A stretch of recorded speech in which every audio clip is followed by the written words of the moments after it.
प्यारे बच्चों, रुकावटें आती है सफलता की राहों में, ये कौन नहीं जानता। फिर भी वह मंजिल पा ही लेता है जो हार नहीं मानता। तो प्यारे बच्चों, आप लोगों को भी हार नहीं मानना है और आपके जो मंजिल होंगे, आपके जो लक्ष्य जो होंगे, आपके जो ड्रीम्स होंगे, उसे पाके ही रहना है। ठीक है, तो इसके लिए आपको पढ़ाई को रेगुलर बनाए रखना है, आपको कंटिन्यूअस बनाए रखना है। तो मेरे प्यारे बच्चों, आज हम आप लोगों को क्लास नाइन्थ का गणित का 40 महत्वपूर्ण सवालों को बताने वाले हैं, जो आपके एग्ज़ाम के लिए, आपके फाइनल एग्ज़ाम 2024 के लिए बहुत ही ज़्यादा इंपॉर्टेंट है और बहुत ही इजी भी है। आपको बहुत ही इजी तरीके से आपको ये 40 क्वेश्चन बताने वाले हैं। तो आपको इस वीडियो को शुरू से लेकर अंत तक ज़रूर देखना है और अपने सभी साथियों को शेयर ज़रूर कर देना। तो चलिए फिर वीडियो को स्टार्ट करते हैं और इसके जितने भी महत्वपूर्ण सवाल दिए गए सभी सवालों को हम लोग एक एक करके देखते हैं। देखिए, इसका जो सबसे पहला क्वेश्चन है, निम्नलिखित में से कौन परिमेय संख्या है। क्या पूछ रहा है? परिमेय संख्या। परिमेय संख्या कहते हैं किसको बच्चों? जिसे हम लोग p बटा q के रूप में लिखते हैं, जिसे हम p बटा q के रूप में लिखते हैं, उसे हम लोग क्या कहते हैं? परिमेय संख्या। तो बताओ, √23 ये परिमेय संख्या है क्या? नहीं है बच्चों। ठीक है, जो भी अंडर रूट में लग जाए और जिसका पूर्ण रूप से वर्गमूल नहीं निकले, उसको हम लोग अपरिमेय संख्या कहते हैं। पाई भी एक अपरिमेय संख्या है बच्चों, तो ये भी आंसर नहीं होगा। अब देखो, ये वाला परिमेय संख्या होगा कि नहीं होगा? तो ये भी जो होगा बच्चों, ये भी परिमेय संख्या नहीं होगा, क्योंकि यहाँ पे क्या आ रहा है कि जो भी संख्या है पुनरावृत्ति नहीं हो रही है। ठीक है, ये बार बार जो है अंक चेंज हो जा रहा है, यानी कि यहाँ पे 0.0100 आ रहा है, फिर 1 0 0 0 3 बार आ जा रहा है, फिर इस तरीके से 0 0 4 बार आ रहा है, इस तरीके से आ रहा है, डॉट डॉट डॉट डॉट बार बार आते जा रहा है। तो ये एक परिमेय संख्या नहीं है बच्चों, ये है ना। तो इसका सी नंबर भी कट गया। अब आते हैं डी नंबर में। डी परिमेय संख्या है कि नहीं है? बोलेंगे सर अंडर रूट में बोले थे तो ये तो परिमेय संख्या होना चाहिए। नहीं बाबू, ये √225 का अगर हम वर्गमूल निकालते हैं तो आ जाता है हमारा 15। कितना आ जाता है? 15। 225 का अगर वर्गमूल निकालते हैं तो आता है 15। तो बताओ, ये परिमेय संख्या है कि नहीं है? बिल्कुल, 15 एक परिमेय संख्या है, चूंकि 15 के नीचे हम 1 लगा सकते हैं और ये हम लोग लिख दिए p बटा q के रूप में। ठीक है, तो ऑप्शन नंबर 1 इसका डी जो होगा बच्चों, राइट आंसर हो जाएगा। ठीक है, चलिए दूसरा नंबर सवाल में देखते हैं हम लोग। निम्न में कौन सी संख्या 3 और 4 के बीच स्थित है? ठीक है, क्या पूछ रहा है? 3 और 4 के बीच स्थित। तो कौन सा संख्या है बच्चों की 3 और 4 के बीच? तो 3 और 4 के बीच अगर हम लोग संख्या देखें बच्चों, तो क्या क्या हो सकता है बताना। 3.1, 3.2, 3.3, 3.4, 3.5, 3.6, मतलब इस तरीके से 3 दशमलव समथिंग होना चाहिए। ठीक है, 3 और 4 के बीच क्या क्या संख्या हो सकती है? 3.1, 3.2, 3.4, 3.12, 3.45, मतलब कि 3 पॉइंट समथिंग कुछ भी होना चाहिए। चलिए अब इसको सॉल्व करते हैं। ए नंबर में क्या देगा? 7/2। क्या लिखा हुआ है? 7/2। और इसका जब वैल्यू निकालते हैं बच्चों तो कितना आ जाता है? 2 तिया 6, 3.5। कितना आ जा रहा है? 3.5। इसका जो वैल्यू निकल जा रहा है आपका 3.5। अच्छा, 7/5 का अगर हम लोग वैल्यू निकालते हैं, ठीक है, 7/5 को अगर हम डिवाइड करते हैं 7 को 5 से, तो 5 का 5 1.5 आ जाएगा बच्चों। ठीक है, 1.5 आ जाएगा। 5 आएगा या 4 आएगा? 4 आएगा मे बी। हाँ, 7 का 7, यहाँ 2 बचा, 5 का 5 और यहाँ 2 बचा, तो 5 चौके 20। ठीक है, 1.4 आ गया। और यहाँ पे आ जाएगा कितना? 3 को 2 तो 1.5 आ जाएगा। 3 को 2 से डिवाइड करेंगे 1.5 आ जाएगा। अब बताइए इसका आंसर कौन सा होगा, बताना हमको। तो इसका आंसर आप लोग का ऑप्शन नंबर ए जो दिख रहा है यही होगा। क्यों? क्योंकि हमने क्या बताया, 3 और 4 के बीच क्या हो सकती है? तो 3.1, 3.2, 3.4, 3.5 इस तरीके का आ सकता है। ठीक है, तो इसका ऑप्शन नंबर ए जो हो जाएगा बच्चों, राइट हो जाएगा। बाकी आप देखिए कहीं पे भी आ रहा है 3 दशमलव समथिंग, नहीं आ रहा है, तो ऑप्शन नंबर ए इसका राइट हो जाएगा, 3 और 4 के बीच। ठीक है, अच्छा, क्वेश्चन अगर रहता 2 और 3 के बीच तो 2 दशमलव कुछ आना चाहिए। ठीक है, जो भी ऑप्शन होना चाहिए वो 2 दशमलव कुछ आना चाहिए, तब आपका आंसर होगा। ठीक है, चलिए आगे बढ़ते हम लोग थर्ड नंबर में। क्या लिखा हुआ है? √5, √2, √5, √2। ठीक है, तो देखिए यहाँ पे देखिए √5 माइनस √2, √5 प्लस √2, मतलब कि ये एक फॉर्मूला देखिए, a minus B into A plus B का फॉर्म में आ रहा है कि नहीं? बिल्कुल आ रहा है। तो इसका फॉर्मूला क्या होता है? ए minus B into A plus B. तो इसका फॉर्मूला होता है ए स्क्वायर माइनस बी स्क्वायर। ठीक है, अब इसको हम लोग इसमें पुट कर देंगे, तो ए के जगह में कितना है? √5, तो √5 का क्या करेंगे? स्क्वायर कर देंगे। ठीक है, फिर कितना है? माइनस, फिर बी का स्क्वायर बोल रहा है, तो बी कितना है बच्चों यहाँ पे? √2, तो √2 का क्या कर देंगे? स्क्वायर कर देंगे। अब देखो √5 का जब स्क्वायर करेंगे तो ओनली 5 आएगा। क्या आएगा? ओनली 5। और अंडर रूट 2 का स्क्वायर करेंगे तो ओनली 2 आएगा। ठीक है, तो समझ में आ रहा है ना बात। अंडर रूट 2 का स्क्वायर करने का मतलब क्या हुआ कि अंडर रूट 2 2 बार गुना करो, और जब भी इस तरीके से भी रहा बच्चों अंडर रूट 2 तो ओनली 2, अंडर रूट 5 ओनली 5। ठीक है, हाँ, तो इसका जो हो जाएगा बच्चों कि अंडर रूट 5 का स्क्वायर किए हम तो 5 आ गया, अंडर रूट 2 का स्क्वायर किए तो 2 आ गया। तो अब हमारे पास आ गया 5 में से 2 गया तो 3 बचा। ठीक है, तो देख लो ऑप्शन कहाँ पे है 3, तो ऑप्शन नंबर डी में नजर आ रहा है बच्चों, तो ऑप्शन नंबर डी इसका जो हो जाएगा राइट हो जाएगा। ठीक है, तो आप इसको एक बार स्क्रीनशॉट ले सकते हैं या फिर नोट डाउन कर लो अच्छा से। चलिए आगे बढ़ते हैं अगला सवाल में। क्या लिखा हुआ है, हाँ 32 में लिखा हुआ है 2/5। ठीक है, 32 के पावर में लिखा हुआ है 2/5। ठीक है, अब बोल रहा है इसका सॉल्व करें। ठीक है, इसके बराबर कितना होगा, तो 32 को हम लोग लिख सकते हैं 2 का पावर 5। बोले सर कैसे, बिल्कुल लिख सकते हैं, 32 को तोड़ो ना दो इस तरीके से, 16 दूनी 32, 8 दूनी 16, 4 दूनी 8 और 2 दूनी 4, यानी कि कितना ठो 2 आ रहा है, 1 2 3 4 5 है ना, तो 2 पावर 5 लिख सकते हैं, बिल्कुल लिख सकते हैं। और यहाँ पे क्या है, 32 को हम लोग लिख दिए 2 का पावर 5, 32 को लिख दिए 2 का पावर 5, और यहाँ पे कितना लिखा हुआ था 2/5। ठीक है, कितना लिखा हुआ था 2/5। अब हमारे पास अगर हम इसको सॉल्व करें तो कितना आ जाएगा, 5 इंटू, ये इंटू में होता है ना, जब यहाँ पे ब्रैकेट है तो इंटू, तो 2/5 और 5 से 5 कैंसिल हो जाएगा बच्चों। ठीक है, तो क्या बचेगा हमारे पास, 2 का पावर 2 इज इक्वल टू 2 दूनी 4, तो इसका आंसर क्या हो जाएगा 4। तो ऑप्शन कहाँ पे है 4, देख लो, हाँ ऑप्शन नंबर बी में है बच्चों। ठीक है, ऑप्शन नंबर बी इसका राइट हो जाएगा। ठीक है, स्क्रीनशॉट ले सकते हैं आप लोग। ठीक है, हाँ चलिए, फिर उसके बाद आप लोग खुद से एक बार ट्राई ज़रूर करना। ठीक है, पीडीएफ तो मैं टेलीग्राम पे डाल दिया हूँ। ठीक है, एक बार फिर से ट्राई कर लेना, यहाँ समझ लो अच्छा से, वहाँ ट्राई ज़रूर करना। ठीक है, फिर नहीं समझ में आता फिर से वीडियो को ये करके देखना। ठीक है, रिपीट करके। इनमें से कौन एक बहुपद नहीं है। ठीक है, तो बहुपद नहीं है पूछ रहा है, तो बहुपद उसे बोलते बच्चों जो कि जितना भी चर होता है ना, चर में क्या क्या आता है, एक्स वाई जेड ABCD ये सब चर आता है, जितना भी चर रहा समीकरण में, सभी चर के पावर में जो है क्या आना चाहिए, पूर्ण संख्या। पावर के जगह में क्या होना चाहिए, पूर्ण संख्या, यानी कि 0 1 2 3 4 5 इस तरीके से। ठीक है, माइनस नहीं होना चाहिए। पूर्ण संख्या कहाँ से स्टार्ट होता है, 0 से ना, हाँ, तो 0 1 2 3 4 5 होना चाहिए। चलो अब हम लोग इसको देखते हैं, तो देखिए कौन सा बहुपद नहीं है, तो देखिए चर यहाँ पे कौन कौन सा है, एक x है और यहाँ पे भी x है, और इसके पावर में देखो 2 है, हाँ पूर्ण संख्या है, चलो सही है। अब यहाँ पे भी x है बच्चों, अरे x के पावर में कुछ नहीं है तो इसका मतलब 1 है, तो ये भी पूर्ण संख्या है ना। चलो तो ये सही है, यहाँ तक के ये पूर्ण संख्या है, बहुपद है।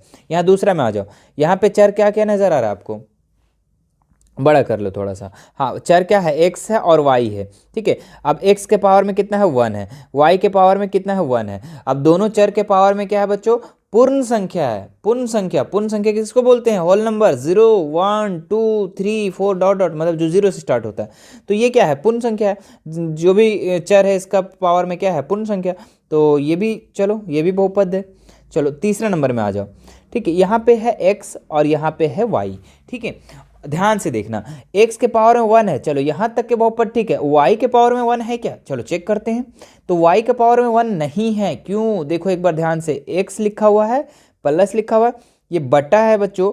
ठीक है, तो 5 बटा कितना हो जाएगा, y हो जाएगा, और प्लस 105 हो जाएगा। बोलेंगे सर इसके पावर में भी तो 1 है, अरे नहीं बाबू, इसको ऊपर ले जाओ ना, समीकरण पहले बनाओ ना, तो समीकरण करेंगे तो x प्लस ये 5 का 5 हो जाएगा, और ये जब y को जब ऊपर ले जाएंगे बच्चों, तो ये y का पावर में जो 1 है ये माइनस में 1 हो जाएगा। अब किस में हो जाएगा, माइनस में 1 हो जाएगा। अब बताओ, किसी भी चर के पावर में अगर -1 रहे, यानी कि पूर्ण संख्या नहीं रहे, तो वो क्या बहुपद होगा, कभी नहीं होगा। ठीक है, जब भी किसी चर के पावर में पूर्ण संख्या नहीं रहे तो वो बहुपद नहीं होगा। ठीक है, तो यहाँ पे पूर्ण संख्या है क्या, ये नहीं है, पूर्ण संख्या 0 स्टार्ट होता है, हमारे पास कितना है -1। ठीक है, तो ये ऑप्शन आपका सही हो जाएगा बच्चों, ये बहुपद नहीं है। ठीक है, ऑप्शन नंबर 3 जो हो जाएगा इसका राइट हो जाएगा।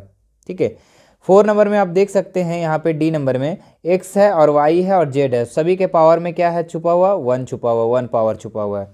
ठीक है, तो समझ में आ गया, क्लियर से अब अब कभी नहीं बोलिएगा कि बहुपद वाला नहीं समझ में आता है क्वेश्चन, अब आ जाएगा बच्चों। ठीक है, बस एक ही चीज़ याद रखना, पूर्ण संख्या होना चाहिए, कितना भी चार, जितना भी चर है उसमें पूर्ण संख्या होना चाहिए। हाँ, बहुपद, बहुपद x माइनस टू का शून्याक कौन है? ठीक है, तो x माइनस टू का शून्याक, जब भी शून्याक निकालने बोला तो क्या करना है बच्चों, जो दिया हुआ है, जो दिया हुआ है उसके बराबर में आपको जीरो लिख देना है, उसके बराबर में क्या कर देना है, जीरो लिख देना है। अब देखो यहाँ पे x को यहीं पे रहने देना और ये टू जो है नंबर के साइड चला जाएगा, जीरो साइड चला जाएगा, तो ये माइनस में इधर आके किस में हो जाएगा, प्लस में टू आ जाएगा, है ना, क्या आ जाएगा, प्लस में टू आ जाएगा। तो देख लो ऑप्शन कहाँ है, एक्स, तो ऑप्शन नंबर सी है। ठीक है, तो x बराबर टू, राइट आंसर। चलो सी नंबर, चलो आगे बढ़ते हैं हम लोग 7 नंबर में। बहुपद 5x³ प्लस 4x का पावर 4 प्लस 7x प्लस 12 का घात है। देखो जब भी घात पूछे बच्चों तो पावर, पावर को, पावर जितना बड़ा पावर है वही उसका आंसर हो जाएगा। तो अब देखो सबसे बड़ा पावर यहाँ क्या आ रहा है नज़र, तीन, तो तीन है, चार है पावर में और एक है, तो सबसे बड़ा पावर क्या है, चार, तो इसका आंसर कितना हो जाएगा बच्चों, चार। ठीक है, जब भी घात पूछे तो सबसे बड़ा पावर लिखना है, क्या लिखना, सबसे बड़ा पावर को लिखना। ठीक है, चलिए आगे देखते हैं हम लोग 8 नंबर में। यदि बहुपद px दिया हुआ है, x प्लस 1 से विभाजित किया जाता है तो शेषफल का मान होगा। ठीक है, तो इस तरीके से रहा बच्चों, तो शेषफल का मान कैसे निकलेगा ध्यान देना, ये शेषफल प्रमेय विधि से हम लोग ज्ञात करेंगे। तो जो समीकरण दिया हुआ उसको हम लोग लिखेंगे पहले, एक मिनट ना, समीकरण कितना दिया हुआ है, दिया हुआ है x³ plus x square plus x plus 1, यही है ना। हाँ चलिए ठीक है, अब यहाँ पे किससे विभाजित करने बोल रहा है, x प्लस 1 से। ठीक है, तो क्या करना है, x प्लस 1 का पहले शून्याक ज्ञात कर लेना है। तो शून्याक ज्ञात करेंगे तो x plus 1 is equal to 0, तो x बराबर कितना आ जाएगा बच्चों, -1, यानी कि x का वैल्यू यहाँ पे निकल गया। ठीक है, अब निकल गया तो जितना भी यहाँ पे x दिख रहा है, जितना भी यहाँ x दिख रहा है वहाँ पे हम लोग x का वैल्यू पुट करेंगे। तो यहाँ पे भी x है तो -1 पुट करेंगे यहाँ पे, -1 का क्यूब, फिर प्लस देंगे, फिर एक्स स्क्वायर है तो -1 का स्क्वायर करेंगे, कितना करेंगे, -1 का स्क्वायर प्लस, फिर एक्स है दिया हुआ तो फिर -1 लिखेंगे, फिर +1। ठीक है, क्लियर, यहाँ तक के बैठा दिए। अब देखो -1 का क्यूब करेंगे बच्चों तो -1 ही आएगा, याद रखना। ठीक है, -1 का क्यूब करेंगे तो क्या आएगा, -1 ही आएगा। ठीक है, चलो इधर आते हैं हम लोग, प्लस में आ जाएंगे, -1 का स्क्वायर करेंगे मेरे बच्चों तो क्या आ जाएगा, 1 ओनली आएगा। ठीक है, चूंकि आप ध्यान रखना कि जब माइनस साइन रहता है और यहाँ पे सम संख्या, विषम संख्या होता है तो माइनस आता है और सम संख्या होता है तो प्लस होता है। चलो यहाँ पे अब देखो माइनस प्लस माइनस -1 फिर +1, अब देखो ये माइनस में 1 और प्लस में 1 खत्म, माइनस में 1 प्लस 1 खत्म, तो क्या बचा बच्चों, 0 बचा, यानी कि ये पूरी तरीके से विभाजित हो जाएगी, इसकी शेषफल क्या बचेगी बच्चों, 0 होगा। ठीक है, स्क्रीनशॉट ले लो पहले इतना, ठीक है, उतार लेना कॉपी में अच्छे से। ठीक है, ऑप्शन नंबर ए इसका राइट हो जाएगा। चलिए आगे बढ़ते हम लोग 9 नंबर सवाल में। एक्स अक्ष पर स्थित किसी बिंदु का निर्देशांक निम्न में से किस रूप में होता है। जब भी एक्स अक्ष बोला, क्या बोला बच्चों, एक्स अक्ष बोला तो वाई को क्या कर देना, 0, आंख बंद करके वाई को 0 मान लेना। ठीक है, अब देखो अगर आप समीकरण लिखते हो, ठीक है, जब भी समीकरण लिखते हो तो वाई का मान ऑलवेज 0 होगा।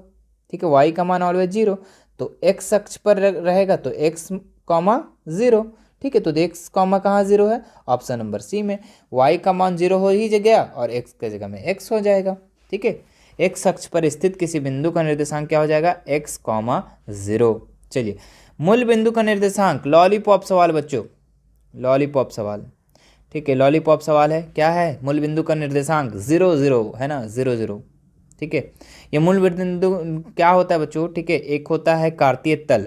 ठीक है, क्या होता है, कार्तीय तल, इस तरीके से। ठीक है, ये एक्स अक्ष होता है, ये वाई अक्ष होता है। ठीक है, जो नए स्टूडेंट्स हैं उन लोगों के लिए जो कभी पढ़ते नहीं हैं है ना, जो पढ़ते हैं उनको तो पता होगा कार्तीय तल के बारे में। तो ये एक्स अक्ष होता है और ये वाई अक्ष होता है, बीच वाला बिंदु को मूल बिंदु कहते हैं और मूल बिंदु का निर्देशांक जो होता है 0 और 0 होता है। ठीक है, याद रखना। चलो आगे बढ़ते हम लोग 11 नंबर सवाल में। हाँ, क्या लिखा हुआ है, बिंदु 0-7 कार्तीय तल में कहाँ स्थित है। तो कार्तीय तल पहले छाप लो, ये एक्स अक्ष हो गया और ये वाई अक्ष हो गया। ठीक है, यहाँ पे क्या बोल रहा है, 0-7 जो है कहाँ कार्तीय तल में स्थित है। तो एक्स का मान 0 बोल रहा है, तो एक्स का मान क्या बोल रहा है, 0 बोल रहा है बच्चों। ठीक है, और y का मान 7 बोल रहा है। तो x का मान 0 तो यहीं पे रह गया, और y का मान -7 मतलब कि यहाँ पे आ गया, यहाँ पे बिंदु बनेगा। ठीक है, -7 -1 -2 मान लो कि यहाँ बिंदु बनेगा। तो किस अक्ष पर बन रहा है, y अक्ष पर। तो ऑप्शन नंबर डी इसका राइट हो जाएगा। ठीक है, या फिर एक और ट्रिक है बच्चों, इसको भी याद रखना, जब भी 0-1 कार्तीय तल कहाँ स्थित बोलेगा, तो x का मान जब 0 बोल देगा ना, तो ये y अक्ष पर होगा। कहाँ पर होगा, y अक्ष पर। और जब यहाँ पे y का मान 0 रहता है, जैसे मान लो रहता -7 और 0 रहता, तो ये हमेशा जो बनता बच्चों x अक्ष पर बनता। ठीक है, ये सब याद कर सकते हैं आप ट्रिक से। ठीक है, चलिए आगे बढ़ते हैं हम लोग अगला सवाल में। 12 नंबर में क्या लिखा हुआ है, x का मान दिया हुआ, y का मान दिया हुआ है। ठीक है, x का मान दिया हुआ है, ऊपर बनाते हैं इसको हम लोग। ठीक है, हाँ 12 नंबर देखो, x का मान दिया हुआ है 1 और y का मान दिया हुआ है 2। ठीक है, इस समीकरण दिया हुआ है और k का मान निकालना है। तो समीकरण क्या दिया हुआ बच्चों, 3x + 2y = k, यही दिया हुआ है ना। चलो x के जगह में हम लोग x का मान पुट करेंगे, 3 का 3 लिख देंगे। x का मान कितना दिया हुआ, 1, तो 1 हम लोग पुट कर देंगे यहाँ पे। ठीक है, +2 और y का मान कितना दिया हुआ है, 2 दिया हुआ है, तो 2 पुट कर देंगे बराबर। ठीक है, चलो आगे देखते हैं k। तो 3 × 3 + 2 दूनी 4 = k। तो 4 3 7 = k। तो k का मान कितना आ गया मेरे बच्चों, तो 7 आ गया k का मान। ऑप्शन नंबर ए इसका राइट हो जाएगा। ठीक है, उतार लो इतना। चलिए स्क्रीनशॉट ले लिए, आगे बढ़ते हैं हम लोग 13 नंबर सवाल में। एक्स अक्ष का समीकरण है, जब भी एक्स अक्ष का समीकरण बोला बच्चों, तो y का मान 0, किसका मान 0, y का मान 0। ऑप्शन नंबर बी इसका राइट हो जाएगा। ठीक है, 13 नंबर का। चलिए आगे बढ़ते हैं हम लोग। रैखिक समीकरण 2x + y = 5 का हल है। ठीक है, चलो बहुत ही आसान है, देखो कैसे बनाना है। हाँ, क्या दिया हुआ है, 2x + y = 5 दिया हुआ, यही दिया हुआ है ना। इसका हल पूछ रहा है, तो हम लोग क्या करेंगे ना, ऑप्शन के हिसाब से चलेंगे। ठीक है, चलो प्रत्येक ऑप्शन को एक एक करके हम लोग काम करते हैं। तो सबसे पहला ऑप्शन को उठाते हैं हम लोग। ठीक है, तो x का मान 2 बोल रहा है, तो x का मान हम लोग क्या करेंगे, 2 भर देंगे, प्लस y का मान कितना बोल रहा है, 2 भरने के लिए, तो 2 भर दो = 5। तो 2 दूनी 4 और +2 = 5। तो 5 4 2 इधर 6 हो गया, और इधर कितना आ गया, 5 आ गया। तो बताओ इक्वल हो रहा है बाबू, नहीं ना हो रहा है, तो इज नॉट इक्वल, यानी कि ये ऑप्शन गलत। ठीक है, चलो अब आगे बढ़ो, इसका दूसरा बी नंबर वाले को देखते हैं हम लोग। हाँ, चलो बी नंबर को चेक करते हैं। तो बी नंबर में x का मान 1 बोल रहा है बैठाने के लिए, तो 2 × x का मान 1 बैठा दो, प्लस y का मान के जगह में कितना बोल रहा है, 2 बैठाने, तो 2 बैठा दो = 5। तो 2 × 2 + 2 = 5, 4 = 5। आ रहा है इक्वल दोनों साइड, नहीं आ रहा है, तो ये भी ऑप्शन कट गया। ठीक है, चलो अब आगे बढ़ते हैं हम लोग, सी नंबर वाले चेक करते हैं। हाँ, सी नंबर देखो क्या लिखा हुआ है, x = 2, तो x के जगह में कितना डाल देंगे, 2 डाल देंगे, और y के जगह में कितना डाल देंगे बच्चों, 1 डाल देंगे, बराबर कितना हो जाएगा, 5। तो 2 दूनी 4 और +1 = 5। तो 4 और 1 5, 5 = 5, यानी दोनों साइड इक्वल आ गए बच्चों। तो ऑप्शन नंबर सी का जो हो जाएगा राइट हो जाएगा। इसी तरीके से बच्चों आप लोग को एक एक करके चेक करना है कि कौन सा हल है, जो समीकरण है ये किसका हल है, तो ऑप्शन नंबर सी का हल है। ठीक है, चलो आगे बढ़ते हम लोग 15 नंबर सवाल में। क्या लिखा हुआ है, यूक्लिड का कथन कि सभी समकोण एक दूसरे के बराबर होते हैं निम्न रूप में दिया है। ठीक है, तो ये बच्चों एक अभिधारणा है, क्या है, एक अभिधारणा। ऑप्शन नंबर डी इसका राइट हो जाएगा। चलिए आगे बढ़ते हैं अगला सवाल में, 16 नंबर देखिएगा। दिए हुए बिंदु से होकर कितनी रेखाएं खींचा जा सकती है। मान लो एक बिंदु है, तो इससे कितना रेखा खींचा जा सकता है, बहुत सारा, अनंत। क्या हो जाएगा, अनंत। तो ऑप्शन नंबर देख लीजिए कौन सा हो जाएगा इसका राइट, तो सी नंबर। ठीक है, चलिए आगे बढ़ते हैं हम लोग अगला सवाल में। हाँ, 17 नंबर में देखिए, 70 का पूरक कौन पूछ रहा है। ठीक है, पूरक कौन पूछेगा बच्चों, तो आपको याद रखना एक ही चीज़, 90। क्या याद रखना है, 90। है ना। तो अब क्या करेंगे, यहाँ पे पूरक पूछेगा तो 90 में से 70 को हम क्या कर देंगे, घटा देंगे, तो कितना बचेगा 20। कितना बचेगा 20। तो ऑप्शन नंबर सी इसका हो जाएगा राइट, ऑप्शन नंबर सी। ठीक है। और भी तरीका है कि आपको याद रखना है कि पूरक कोण किसको बोलते हैं, दो कोण को मिला के 90 होना चाहिए। एक कोण आपका दिया हुआ है 70 डिग्री, तो बच्चा दूसरा कोण कितना हो जाएगा बच्चों, 20 डिग्री। सिंपल सी बात है। ठीक है। एक देखो पूरक कोण का मतलब कि 90 डिग्री होना चाहिए, दो कोण को मिला करके 90 डिग्री होना चाहिए। एक कोण आपका 70 डिग्री दिया हुआ है, तो दूसरा कोण आपका कितना हो जाएगा, 20 डिग्री। ठीक है। तो तरीका बहुत है, ठीक है, आप कोई भी अपना सकते हैं। चलो आगे देखते हैं हम लोग। यदि एक त्रिभुज एक कोण शेष दोनों कोण के योग के बराबर है तो वह त्रिभुज है। ठीक है। तो त्रिभुज का, मान लो एक त्रिभुज बना देते हैं हम। त्रिभुज का एक कोण दो कोणों का योग के बराबर हो, तो दो कोण के योग को बराबर, हाँ ये दोनों को मिला दो तो ये तीसरा कोण के बराबर हो जाएगा, है ना। एक कोण शेष दो कोणों के योग के बराबर है, तो इसको हम लोग समकोण त्रिभुज बोलेंगे। ठीक है। इसको क्या बोलेंगे हम लोग, समकोण त्रिभुज। ऑप्शन नंबर 20 का राइट हो जाएगा। देखिए अब समकोण त्रिभुज बन रहा है कि नहीं, बिल्कुल। चलिए 19 नंबर सवाल देखते हैं हम लोग। आकृति में x का मान ज्ञात करना है। चलो ज्ञात करते हैं, थोड़ा बड़ा कर देते हैं और ज्ञात भी कर लेते हैं हम लोग। चलो कैसे बनेगा ध्यान देना। यहाँ 40 दिया हुआ है, यहाँ 50 दिया हुआ है। ठीक है। और यहाँ पे x का मान पूछ रहा है, तो आपको याद रखना है बच्चों कि कोई भी त्रिभुज के दो अंतः कोणों का जो योग होता है वो बाह्य कोण के बराबर होता है। तो यहाँ पे 40 + 50 = 90 जो हो जाएगा बच्चों, ये आपका बाह्य कोण हो जाएगा। ठीक है। तो ऑप्शन नंबर देख लो कहाँ पे, ऑप्शन नंबर 20 का राइट हो जाएगा। ठीक है। और भी तरीका है इसका, देखो कैसे सो 40 कितना हो, 40 और 50 कितना हो जाता है 90, तो 90 हो जाएगा दो कोनों को मिला करके, और यहाँ 90 हो जाएगा, मतलब कि टोटल त्रिभुज में कितना होना चाहिए 180 डिग्री। तो ये 40 और 50 90, और इधर एक 90। अब जब इधर 90 बचो तो इधर कितना हो जाएगा, इधर भी तो 90 ही ना होगा। ठीक है। आपको पता है कि एक सरल रेखा पे कितना डिग्री का कोण बनता है, 180 डिग्री का कोण बनता है ना। तो इधर 90 तो उधर 90, इधर 90 तो इधर भी 90, है ना। तरीका बहुत है, आप कोई भी अपना सकते हैं। चलो तो इसका ऑप्शन नंबर 20 का राइट हो जाएगा। चलिए आगे देखते हैं हम लोग अगला सवाल में।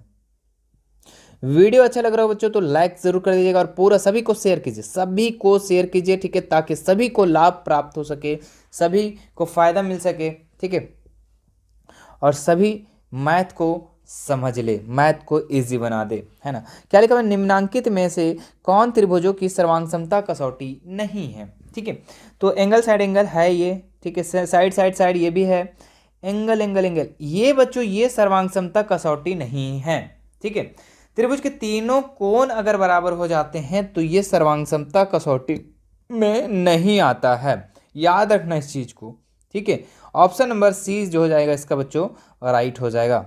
ठीक है। चलो ये जो है सर्वांग समता कसौटी नहीं है। चलो 21 नंबर सवाल देखेंगे हम लोग। क्या लिखा है, ए बी सी में यदि ए बी और ए सी बराबर है तो ए सी भी 70 डिग्री है, तो ए बी सी का मान ज्ञात करना है। ठीक है। चलो एक त्रिभुज पहले बनाते हैं, ठीक है, समझते हैं हम लोग। त्रिभुज बना लिए, दिख रहा है, सब क्लियर है, हाँ बिल्कुल। तो ए बी सी, ठीक है, ए बी और ए सी बराबर है, मान लो ये वाला और ये वाला बराबर है, ए बी और ए सी दोनों है क्या बराबर है। ए सी बी का मान 70 डिग्री दिया हुआ है, देखो यहाँ से ए सी बी इसका मान जो है 70 डिग्री दिया हुआ है। अब हमारा क्वेश्चन क्या पूछ रहा है कि ए बी सी का मान ज्ञात करें। हमारा क्वेश्चन क्या पूछ रहा है कि ए बी सी का मान ज्ञात करें, इसका मान ज्ञात करना। तो बहुत आसान है इतना, इसका मान निकालना। क्योंकि आपको पता है कि बच्चों कि सामने वाली भुजा जो है बराबर है तो उसके सम्मुख कोण भी बराबर होगी। ठीक है। तो यहाँ पे देखिए ए बी के सामने 70 है तो ए सी का भी सामने कितना होगा 70 होगा। ठीक है। ध्यान रखना जब त्रिभुज की दो भुजाएं बराबर होती है तो उसकी दो कोण भी बराबर होती है, सम्मुख कोण, ये भी याद रखना सम्मुख कोण। तो ऑप्शन नंबर सी इसका हो जाएगा राइट। ठीक है। चलो आगे बढ़ते हैं हम लोग अगला सवाल में। 22 नंबर में देखिएगा बच्चों, हाँ क्या लिखा हुआ है, एक चतुर्भुज के कोण 3, 5, 9 अनुपात में है। ठीक है। इस चतुर्भुज के छोटे कोण का मान ज्ञात करना है। ठीक है। तो देखो बहुत ही आसान है। ठीक है। थोड़ा ऊपर कर देते हैं और हम बनाते हैं। यहाँ पे एक चतुर्भुज है, मान लो क्या है चतुर्भुज है। ठीक है, क्वेश्चन नंबर कितना सॉल्व कर रहे हैं हम लोग, 22 नंबर है ना। तो इसका अनुपात में दिया हुआ, आपको पता होना चाहिए कि चतुर्भुज का अंतः कोणों का योग 360 होता है। ठीक है, सभी कोणों को अगर हम मिला दे तो 360 होता है। अब देखो यहाँ 3, 5, 9, 13, क्या ये ओरिजिनल नंबर है? नहीं है, क्योंकि अगर ओरिजिनल होता तो सबको जोड़ दे 360 आ जाता। ओरिजिनल नहीं ना है, तो हम क्या करेंगे, सबका जो कोण है इसको मान लेंगे, एक का मान लेंगे हम 3x, 5x, 9x और एक मान लेंगे 13x। ठीक है, अब सबको जोड़ के कितना आना चाहिए बच्चों, तो सबको आना चाहिए जोड़ के 360। ठीक है, तो सबको जोड़ो जल्दी से, 3x प्लस, थोड़ा नीचे लिखते हैं फ्रेश लगेगा, हाँ 3x plus 5x plus 9x plus 13x is equal to कितना हो जाएगा बच्चों, 360। ठीक है, मतलब सबको मिला करके 360 होना चाहिए। अब जोड़ो सब, 3, 5, 3, 8, 8 और 9 17, 17 और 13 30, 30x कितना आ गया, 30x, 30x बराबर 360। ठीक है, तो x बराबर कितना हो जाएगा बच्चों, 360 बटा 30, तो 0 से 0 कैंसिल हो गया, 12 3 36, तो x का मान कितना हो गया हमारे पास, 12 प्राप्त हो गया। तो हमारा क्वेश्चन क्या है कि सबसे छोटा कोण कितना होगा, तो सबसे छोटा यहाँ पे कौन सा दिख रहा है, 3x, 3 दिख रहा है, तो हम इसको क्या माने थे, 3x, तो x का मान आ गया और 3 आपका था दिया हुआ, तो 3 गुना x का मान कितना है बच्चों, तो 12 आया, तो 12 तिया कितना हो जाएगा, 36, 12 तिया 36। ठीक है, तो देख लो 36 कहाँ पे है आपका, 36 आपका ऑप्शन नंबर ए में ही है। ठीक है, स्क्रीनशॉट ले लो। ठीक है, उसके बाद फिर वहाँ पे हम टिक कर देंगे। अच्छा, बड़ा कौन पूछता तो कितना लिखते आप लोग, 12 गुना 13 कर देते, क्या करते, 13 था दिया हुआ और 12 आया था x का मान, तो 12 गुना 13 कर देते हैं। ठीक है, छोटा का पूछा इसलिए हम 3 को लिए हैं। ठीक है, स्क्रीनशॉट ले लो। चलो, इसका ऑप्शन नंबर ए इसका राइट हो जाएगा। चलिए आगे देखते हैं हम लोग, क्या लिखा हुआ है, किसी चतुर्भुज को भुजाओं के मध्य को एक क्रम में मिलाने वाले रेखाखंडों द्वारा बना चतुर्भुज एक चतुर्भुज होता है। तो कैसा चतुर्भुज होता है बच्चों, 23 नंबर का बताइएगा आप लोग। तो ये एक समांतर चतुर्भुज होता है। ठीक है, किसी चतुर्भुज के भुजाओं के मध्य क्रम से मिलाने वाले रेखाखंड, जैसे मान लो कि कोई चतुर्भुज है इस तरीके से, और यहाँ पे इसके मध्य कोई बिंदु है, और मध्य बिंदु से मिलाने वाली रेखा कैसा चतुर्भुज बनता है बच्चों, तो समांतर चतुर्भुज। ऑप्शन नंबर बी इसका राइट हो जाएगा। चलिए 24 नंबर का सवाल को देखते हैं हम लोग, क्या लिखा हुआ है, आकृति में ABCD एक समांतर चतुर्भुज है जिसमें BC का मान दिया हुआ है। देखो BC ये वाला का मान दिया हुआ है 7, AE का मान दिया हुआ है, ये वाला का मान दिया हुआ है 5। समांतर चतुर्भुज का क्षेत्रफल निकालना है। ठीक है, तो आपको याद होना चाहिए समांतर चतुर्भुज का क्षेत्रफल, समांतर चतुर्भुज का क्षेत्रफल। तो समांतर चतुर्भुज का जो क्षेत्रफल होता है बच्चों, ये होता है आपका आधार गुणे ऊंचाई। क्या होता है, आधार गुणे ऊंचाई। ठीक है, तो आधार कितना है बच्चों, यहाँ पे आपका आधार 7 दिया हुआ है, तो 7 लिख देंगे। ऊंचाई कितना दिया हुआ, 5, तो 7 पचे 35, 7 पचे 35 सेंटीमीटर स्क्वायर। ठीक है, आपका स्क्वायर में क्या होता है, क्षेत्रफल निकलता है। तो कहाँ 35, ऑप्शन नंबर सी, तो ऑप्शन नंबर सी इसका राइट हो जाएगा। ठीक है, चलो आगे बढ़ते हैं हम लोग 25 नंबर सवाल में। क्या लिखा हुआ है, एक समांतर चतुर्भुज एक त्रिभुज एक ही आधार पर समांतर रेखाओं के बीच स्थित है। यदि त्रिभुज का क्षेत्रफल 12 सेंटीमीटर तो समांतर चतुर्भुज का क्षेत्रफल क्या होगा। ठीक है, बहुत ही आसान सवाल है। ठीक है, क्या दिया हुआ है यहाँ पे, एक समांतर चतुर्भुज और एक त्रिभुज। समांतर चतुर्भुज पहले छाप लेते हैं, मान लो कि ये समांतर चतुर्भुज है। ठीक है, आमने सामने की भुजा क्या है, समांतर, और इसी आधार पर एक त्रिभुज भी है। तो ये एक आधार है और इसी पे क्या है, एक त्रिभुज है।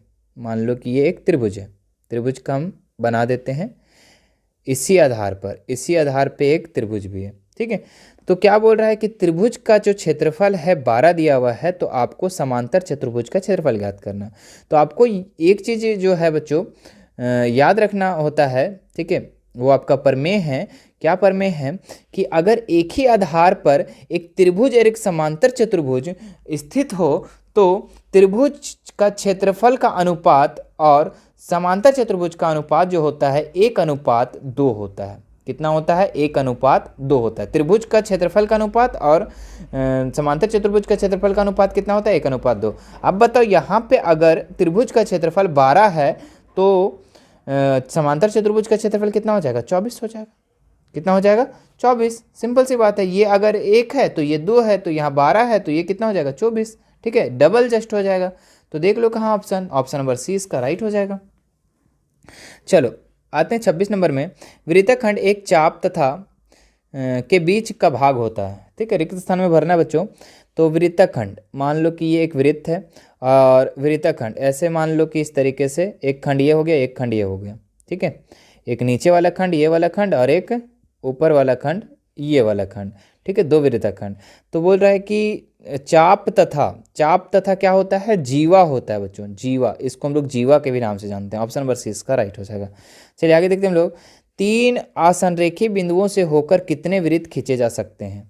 ठीक है, तो सबसे पहले 3 आसनरेखी हम लोग बिंदु खींच लेते हैं। जैसे कि मान लो कि 1 2 3। ठीक है, इस तरीके से हम लोग 3 आसनरेखी बिंदु खींच लिए। अब इससे कितना वृत्त खींचे जा सकता है, चलो एक वृत्त सबसे पहले हम लोग खींचते हैं इस तरीके से।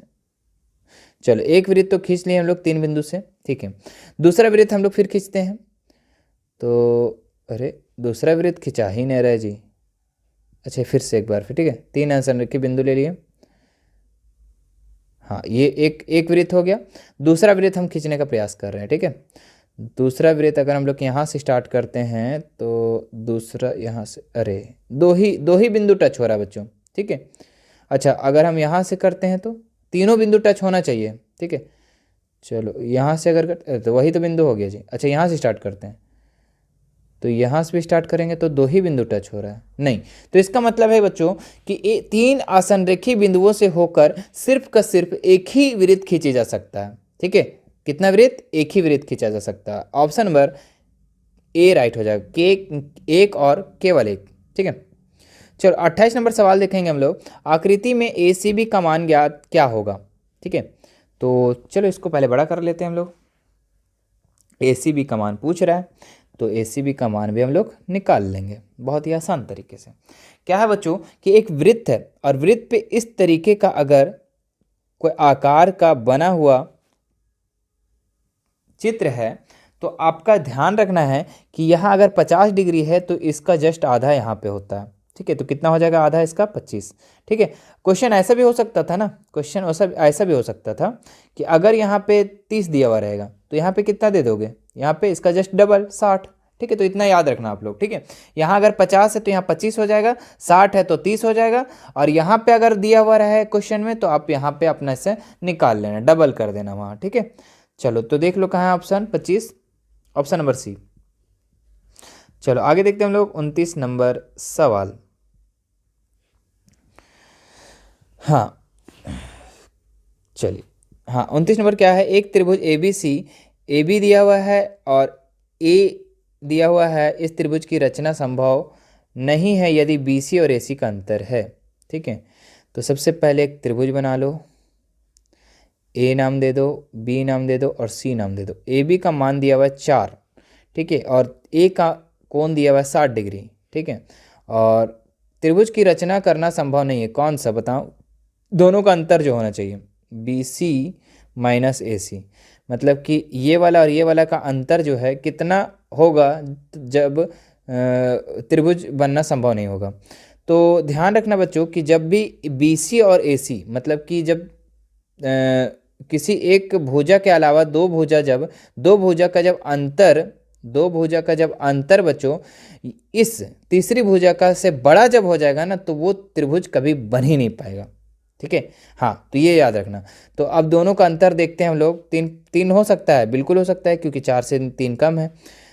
BC माइनस AC, क्या ये कभी 3.5 हो सकता है, बिल्कुल हो सकता है, क्यों, क्योंकि 4 से कम है। BC माइनस AC 4.5, 4 से बड़ा है, 4 से बड़ा है, नहीं ये नहीं हो सकता बच्चों। ठीक है, तो ऑप्शन नंबर सी इसका जो हो जाएगा राइट हो जाएगा। ठीक है, चलो आगे बढ़ते हैं अगले सवाल में। 30 नंबर में देखिएगा, उस त्रिभुज का क्षेत्रफल क्या होगा जिसकी भुजाएं 3 4 5 दिया हुआ है। ठीक है, चलो थोड़ा सा हम इसको बनाते हैं ध्यान से। तो त्रिभुज का क्षेत्रफल निकालना है, तो सबसे पहले बच्चों अर्ध परिमाप निकाला जाता है। अर्ध परिमाप को हम लोग S से डिनोट करते हैं। ये हीरोइन का सूत्र हो गया, हीरोइन का सूत्र है ना। चलो बाबू,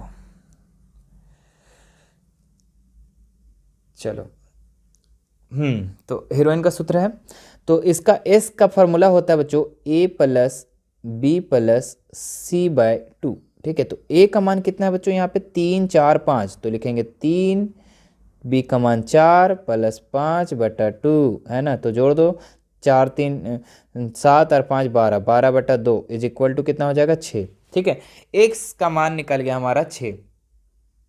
चलो इतना उतार लो पहले। ठीक है, इतना उतार लो या फिर आप स्क्रीनशॉट ले लो। तो एस का मान 6 आ गया, हम लिख देते हैं पहले। एस का मान कितना आ गया 6 आ गया, अर्ध परिमाप। ठीक है, एस का मान 6 आ गया। ठीक है, अब त्रिभुज का क्षेत्रफल क्या होता है बच्चों? त्रिभुज का क्षेत्रफल जो होता है वो क्या होता है? वो त्रिभुज का क्षेत्रफल जो होता है आपका under root S minus A S minus B S minus C. ठीक है, ये फॉर्मूला होता है। हाँ, अब यहाँ पे हम लोग पुट करेंगे। एस का मान कितना दिया हुआ है, कितना निकाले थे 6, तो लिखेंगे अंडर रूट 6 माइनस ए का मान कितना था हमारा, ए का मान 3 था तो 3 घटा देंगे। अच्छा, फिर लिखेंगे हम लोग 6 माइनस बी का मान कितना था बच्चों, बी का मान 4 तो 4 लिख देंगे। ठीक है, फिर उसके बाद सी एस का मान 6 और सी का मान कितना था 4 तो 4 लिख देंगे। ठीक है, अब घटाएंगे यहाँ पे हम लोग, तो 6 का 6 हो जाएगा गुना 6 में से 3 गया तो 3 बचेगा, 6 में से 4 गया तो 2 बचेगा, और 6 में से अच्छा 4 2 अच्छा 5 था ना जी यहाँ पे 5, हाँ, तो 6 में से 5 गया तो 1 बचेगा। अब कर दो सब गुना, तो हो जाएगा 6 3 18, 18 दूनी 36, और 36 का वर्गमूल कितना होता है 6 सेंटीमीटर स्क्वायर इसका आंसर हो जाएगा। मतलब कि इसका क्षेत्रफल 6 सेंटीमीटर स्क्वायर हो जाएगा। ठीक है, तो 30 का आंसर ऑप्शन नंबर सी इसका राइट हो जाएगा। चलिए आगे बढ़ते हैं हम लोग। उस समबाहु त्रिभुज का क्षेत्रफल क्या होगा जिसकी भुजा 6 है, 6 सेंटीमीटर है। तो समबाहु त्रिभुज का क्षेत्रफल निकालना बच्चों जिसकी भुजा क्या है 6 है। तो समबाहु त्रिभुज का क्षेत्रफल क्या होता है, समबाहु त्रिभुज का क्षेत्रफल होता है बच्चों, ठीक है, अंडर रूट 3a स्क्वायर। क्या होता है, अंडर रूट 3a स्क्वायर। ठीक है, तो अंडर रूट 3 लिख देंगे, और a का मान कितना दिया हुआ है यहाँ पे बच्चों, भुजा कितना दिया हुआ है 6 दिया हुआ है ना, 6 दिया हुआ है ना, तो 6 का क्या कर देंगे स्क्वायर कर देंगे, तो अंडर रूट 3 गुना 6 का स्क्वायर करेंगे तो 36, तो कितना आंसर हो जाएगा 36 अंडर रूट 3 सेंटीमीटर है, हाँ सेंटीमीटर, तो सेंटीमीटर स्क्वायर इसका आंसर हो जाएगा। ठीक है, याद रखना है बस। चलिए ऑप्शन नंबर डी इसका राइट हो जाएगा। चलिए आगे बढ़ते हैं हम लोग 32 नंबर में। आर त्रिज्या वाले गोले का आयतन, सिंपल सी बात है बच्चों, गोले का आयतन पूछ रहा है। ठीक है, क्या पूछ रहा है, गोले का आयतन। तो गोले का आयतन का जो फॉर्मूला होता है बच्चों, ये क्या होता है 4/3 पाई आर क्यू। ठीक है, 4/3 पाई आर क्यू। देख लो कहाँ पे ऑप्शन नंबर 4 में है। ठीक है, ऑप्शन नंबर 4 है, तो ऑप्शन नंबर 4 इसका राइट हो जाएगा, मतलब डी नंबर है ना। चलो आगे देखते हैं हम लोग 33 नंबर सवाल। आर त्रिज्या वाले एच ऊंचाई वाले बेलन का कुल पृष्ठीय क्षेत्रफल। देखिए डायरेक्ट फार्मूला पूछ रहा है बच्चों, देखिए एक फार्मूला 2 फार्मूला, डायरेक्ट फार्मूला। ठीक है, तो फार्मूला सब याद करके जाना एग्जाम में। ठीक है, हाँ, आर त्रिज्या वाले तथा एच ऊंचाई वाले बेलन का कुल पृष्ठीय क्षेत्रफल। तो बेलन का जो कुल पृष्ठीय क्षेत्रफल होता है ना, हमने क्या याद करवाया था बेलन का कुल पृष्ठीय क्षेत्रफल 2 पाई आर एच प्लस आर, ये हमने करवाया था। कहीं पे भी ऑप्शन नज़र आ रहा है क्या, नहीं आ रहा है। ठीक है, तो कंफ्यूज क्यों हो रहे हैं, हम बता रहे हैं ना कैसे नहीं आ रहा, बिल्कुल आ रहा है। 2 पाई आर को अगर इस तरीके से हम देखें, 2 पाई आर को एच से गुना करेंगे, ठीक है, उसके बाद फिर 2 पाई आर को आर से गुना करेंगे, मतलब कि एक बार एच से एक बार आर से गुना करेंगे। ठीक है, तो चले गुना करते हैं हम लोग, चूँकि है वही बात करना, तो 2 पाई आर हो जाएगा, और एच से गुना करेंगे तो एच हो जाएगा, प्लस फिर 2 पाई आर को आर से गुना करेंगे तो क्या हो जाएगा 2 पाई आर, और आर को करेंगे तो स्क्वायर हो जाएगा। अब देखो ये ऑप्शन कहाँ पे, ये ऑप्शन तो नज़र आ जाना चाहिए कहीं। ठीक है, तो ये ऑप्शन आप लोग का ऑप्शन नंबर सी में है। ठीक है, चलो आगे बढ़ते हैं हम लोग अगला सवाल में 34 नंबर में। एक घन का आयतन दिया हुआ है और घन का कुल पृष्ठीय क्षेत्रफल कितना होगा। तो आयतन बोला बच्चों, क्या दिया हुआ है, घन का आयतन। तो यहाँ लिख लेंगे हम लोग घन को आयतन। घन का आयतन कितना दिया हुआ आपका 512 लिख देंगे। घन का आयतन का फॉर्मूला क्या होता है, ए क्यू। यहाँ पे कितना हो जाएगा 512। अब ये ए क्यू को जब इधर ले आएंगे बच्चों तो क्या हो जाएगा अंडर रूट में 512, लेकिन यहाँ पे 3 रहेगा। ठीक है, अब यहाँ पे घनमूल निकाल देंगे हम लोग। तो 512 का घनमूल निकलेगा कैसे बच्चों, तो यहाँ पे हम अगर 512 को अगर तोड़ेंगे तो 8 गुना 8 गुना 8 होगा। ठीक है, 8 8 64 8 512। ठीक है, अब इसका जब घनमूल निकाले बच्चों, ठीक है, घनमूल निकालेंगे तो आंसर कितना आ जाएगा 8 आ जाएगा। ठीक है, अब हमारे पास भुजा निकल गया। क्या निकल गया, भुजा निकल गया हमारे पास, ए का मान निकल गया। अब क्या कुल पृष्ठीय क्षेत्रफल निकल सकता है, घन का कुल पृष्ठीय क्षेत्रफल। तो घन का कुल पृष्ठीय क्षेत्रफल हम लोग ऊपर निकालते हैं। देखो घन का कुल पृष्ठीय क्षेत्रफल क्या होता है, घन का कुल पृष्ठीय क्षेत्रफल, तो घन का जो कुल पृष्ठीय क्षेत्रफल होता है वो 6a² होता है। तो 6 और a का मान कितना आया 8 आया, तो 8 का स्क्वायर यानी कि 8 गुना 8। अब सबको गुना कर दो, 8 8 64 चौर नहीं 6 8 48 48 8 कितना होता है 48 8 48 8 8 64 64 छक 384 हो जाएगा बच्चों। ठीक है, 384 सेंटीमीटर स्क्वायर। ठीक है, देख लो कहाँ है पे 384, ऑप्शन नंबर बी में है, तो ऑप्शन नंबर बी इसका राइट हो जाएगा। ठीक है, चलिए आगे बढ़ते हम लोग। 35 नंबर सवाल में क्या लिखा हुआ है, एक शंकु की तिर्यक ऊंचाई दिया हुआ है और आधार की त्रिज्या दिया हुआ है, शंकु का वक्र पृष्ठीय क्षेत्रफल निकालना है। ठीक है, तो शंकु का वक्र पृष्ठीय क्षेत्रफल का जो फॉर्मूला होता है बच्चों, ठीक है, मैंने यहाँ लिख दे रहा हूँ। ठीक है, शंकु का वक्र पृष्ठीय क्षेत्रफल जो होता है पाई आर एल होता है। तो पाई का मान लिखेंगे 22/7 और आर का मान दिया हुआ है, त्रिज्या कहाँ 7 दिया हुआ है, और तिर्यक ऊंचाई को हम लोग एल का नाम से बोलते हैं बच्चों। ठीक है, तो 10 हो जाएगा, तो 7 और 7 कट जाएगा, 10 और 22 को जब गुना करेंगे तो कितना हो जाएगा 220। ठीक है, सेंटीमीटर में है सब, तो सेंटीमीटर स्क्वायर इसका आंसर 220 कहाँ पे है, ऑप्शन नंबर डी, तो ये राइट हो जाएगा बच्चों। ठीक है, चलो आगे बढ़ाते हैं हम लोग। क्या लिखा हुआ है, प्रथम 5 प्रकृत संख्याओं का माध्य। तो प्रकृत संख्या कहाँ से स्टार्ट होता है, 1 2 3 4 5। ठीक है, तो 5 ही संख्या बोल रहा था, 1 2 3 4 5। ठीक है, चलो अब इसका माध्य निकालना है। तो माध्य का जो फॉर्मूला होता है बच्चों क्या होता है कि सभी संख्याओं का योग, तो सभी संख्या को योग कर दो, 1 + 2 + 3 + 4 + 5, सभी संख्या का योग बटा संख्याओं की संख्या। ठीक है, नंबर ऑफ संख्या का नंबर कितना है। ठीक है, तो केठो है 1 2 3 4 5, 5 ठो है तो 5 से डिवाइड कर देंगे। ठीक है, जितनी संख्या दी रहेगी उतना को सबको योग कर देना है, और जितना ठो संख्या रहेगा उतना से हम डिवाइड कर देंगे। तो कितना हो जाएगा 5 4 9, 9 और 3 कितना हो जाता है जी, 9 और 3 12, 12 2 14 और 1 15, यानी कि 15/5।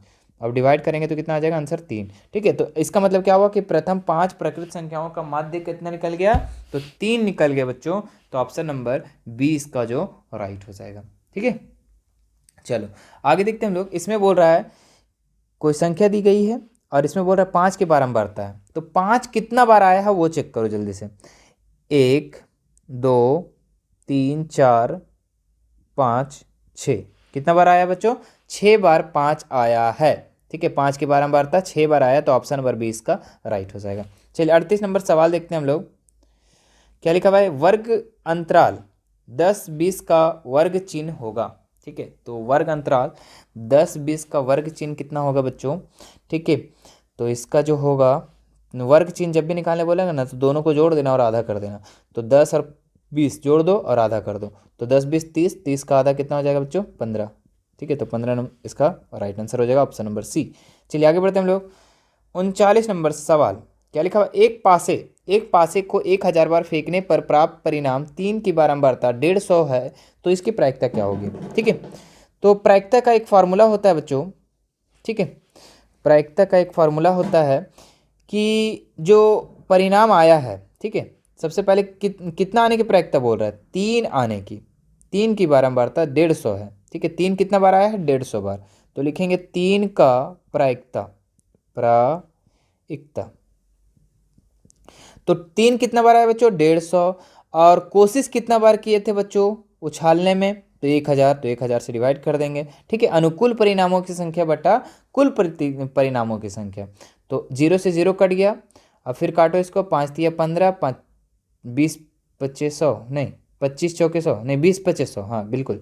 तो 3/20 हो जाएगा इसका आंसर। देख लो कहाँ पे बच्चों, ऑप्शन नंबर सी इसका राइट हो जाएगा। ठीक है, चलिए इसका लास्ट सवाल है आज का। ठीक है, देख लेते हैं। असंभव घटना की प्रायिकता होती है, तो असंभव घटना की प्रायिकता जो होती है बच्चों 0 होती है, 0 होती है, 0 होती है। निश्चित घटना की प्रायिकता ये आपको कमेंट करके बताना है। ठीक है, तो ये था मेरे प्यारे बच्चों आप लोगों का 40 महत्वपूर्ण सवाल। मुझे आशा है कि ये सारे क्वेश्चन आपको समझ में आ गए होंगे, सॉल्व करना आ गया होगा। अगर आपको थोड़ी सा भी आपको इस वीडियो से हेल्प मिला होगा तो आप नीचे प्यारा सा कमेंट ज़रूर करना और वीडियो को लाइक ज़रूर कर देना। और चैनल पर अगर फर्स्ट बार आए हो तो चैनल को सब्सक्राइब करके घंटी वाले बटन को ज़रूर दबा लेना, ताकि हमारे पल पल के अपडेट आपको मिलते रहे। और ये था प्यारे बच्चों आप लोगों का क्लास 9th का मैथ का दूसरा वीडियो। ठीक है, इससे पहले आपका एक और वीडियो अपलोड हो चुकी है, आप उसे भी ज़रूर से ज़रूर देख लेना। आगे भी आने वाली वीडियो आपको देखते रहना है, इसके लिए एक मैं प्लेलिस्ट बना दिया हूँ आपकी 2024 एग्जाम के लिए। ठीक है, आपके जो फाइनल एग्जाम 2024 में होने वाला है उसके लिए मैं एक प्लेलिस्ट बना दिया हूँ। तो उस प्लेलिस्ट पे जब आप क्लिक करोगे तो वहाँ पर आपको ढेर सारी वीडियो आपको नजर आएंगी। तो वहाँ पर आप बारी बारी करके एक एक करके आप वीडियो को देख सकते हैं और अपने एग्जाम को बेहतर से बेहतर बना सकते हैं। चलिए फिर मिलते हैं नेक्स्ट वीडियो में। और मेरे प्यारे बच्चों अगर आप हमसे जुड़ना चाहते हैं तो हमारा इंस्टाग्राम, टेलीग्राम, व्हाट्सएप ग्रुप और व्हाट्सएप चैनल, चारों सोशल मीडिया का लिंक मैं डिस्क्रिप्शन में दे दिया हूं। वहां से आप हमसे ऐड हो सकते हैं और बेझिझक हमसे कोई भी सवाल कर सकते हैं। चलिए फिर मिलते हैं नेक्स्ट वीडियो में। Thank you so much.